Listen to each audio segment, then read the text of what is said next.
January 6th House Select Committee convenes about a half hour from now. The panel is promising to take a deep dive into then-President Trump's efforts to influence the Justice Department. House investigators will argue, we're told, that Trump misused the Justice Department for his own personal gains, specifically his efforts to overturn the 2020 election and stay in power. Let's talk to John King at the Magic Wall. John, so the case is being made today that Trump tried to weaponize the Justice Department, turn it into something for injustice. Talk us through who some of the players are. Right. The committee will lay out through the testimony that the President of the United States tried to take the agency that is the guardian of U.S. law and essentially break it to help him stay in power. Now, we obviously have heard a lot already from the former Attorney General, Bill Barr, saying he 3 times met with Trump after the election, 3 times told him this was BS, more colorful language. And then he ultimately resigned right before Christmas in the year. He was replaced by the acting Attorney General. This is who we will hear from today, live testimony, Jeff Rosen, who gave quite a damning short but opening statement to the committee saying the President asked me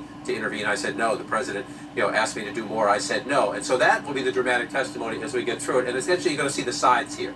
On this side, the Justice Department officials have said, sir, you have no evidence of fraud. Sir, there are laws. Sir, we will not go along with your plan. On this side, you will hear a lot about Jeffrey Clark, Kenneth Lukowski, those in the Justice Department who, unknown to these people at the time, were communicating with people in Trump world saying, actually, we could do this if you would put us in charge.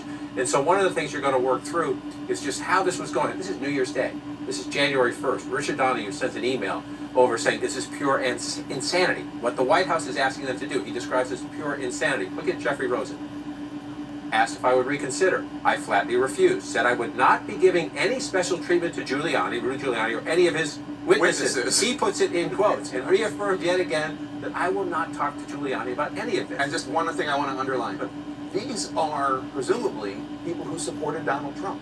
Yes. These are Trump officials in Trump's Justice Department. These aren't rhinos. These aren't liberal Democrats. These aren't bureaucrats. Trump appointed these people. When Trump announced Bill Barr's resignation on Twitter, he praised both of them. He said he would be taking charge and he would be the number 2, and he said they were amazing, wonderful people. So Trump elevated them and Trump praised them as you go through it. So why is Jeffrey Rosen the Attorney General at this point? Acting Attorney General is his title, but he's the top law enforcement. He's the Attorney General because, as Bill Barr told the committee, I couldn't take it anymore. I did not agree with the idea of saying the election was stolen and putting out this stuff, which I told the President was bullshit.